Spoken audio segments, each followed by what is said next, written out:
ఖమ్మం పత్తి మార్కెట్ ను సందర్శించారు మంత్రి తుమ్మల. అగ్ని ప్రమాద ఘటనపై మంత్రి ఆరా తీశారు. అగ్ని ప్రమాద ఘటనలో పత్తి బస్తాలు దగ్ధం అవడం దురదృష్టకరమని చెప్పారు. భవిష్యత్తులో ఇలాంటి ఘటనలు జరగకుండా చర్యలు తీసుకుంటామన్నారు. ఎన్నికల వాగ్దానంలో భాగంగా 100 కోట్ల రూపాయలతో మోడల్ మార్కెట్ నిర్మాణం చేపడుతున్నట్లు చెప్పారు. రైతులకు సౌకర్యంగా ఉండేలా వరంగల్, ఖమ్మం వ్యవసాయ మార్కెట్లను అభివృద్ధి చేస్తున్నామని వెల్లడించారు.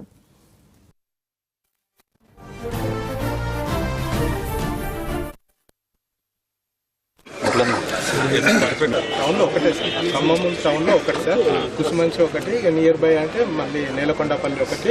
తర్వాత మీద ఎవరైనా ఇప్పుడు తిరిగి తెలుగు బతకడానికి ఉన్నోళ్ళందరికీ కాకుండా మొత్తం లక్షల బస్తాలు ఖమ్మానికే రాకుండా మద్దులపల్లి కూడా ఓపెన్ చేసి పెడితే బాబు చెప్పేది దీనికి కూడా మిర్చి వచ్చేటట్టుగా ఇంకొక 2 గేట్లు అరేంజ్ చేయాలంటారు.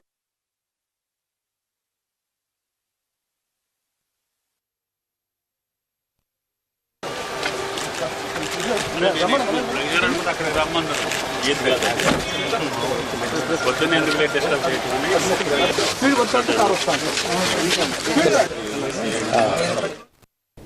ఖమ్మం పత్తి మార్కెట్ ను సందర్శించారు మంత్రి తుమ్మల. అగ్ని ప్రమాద ఘటనపై తుమ్మల ఆరా తీశారు. అగ్ని ప్రమాద ఘటనలో పత్తి బస్తాలు దగ్ధం అవడం దురదృష్టకరమని చెప్పారు. భవిష్యత్తులో ఇలాంటి ఘటనలు జరగకుండా చర్యలు తీసుకుంటామన్నారు. ఎన్నికల వాగ్దానంలో భాగంగా 100 కోట్ల రూపాయలతో మోడల్ మార్కెట్ నిర్మాణం చేపడుతున్నట్లు చెప్పారు. రైతులకు సౌకర్యంగా ఉండేలా వరంగల్, ఖమ్మం వ్యవసాయ మార్కెట్లను అభివృద్ధి చేస్తున్నామని వెల్లడించారు మంత్రి తుమ్మల. ఇంకొక 2 గేట్లు అరేంజ్ చేయాలంటారు.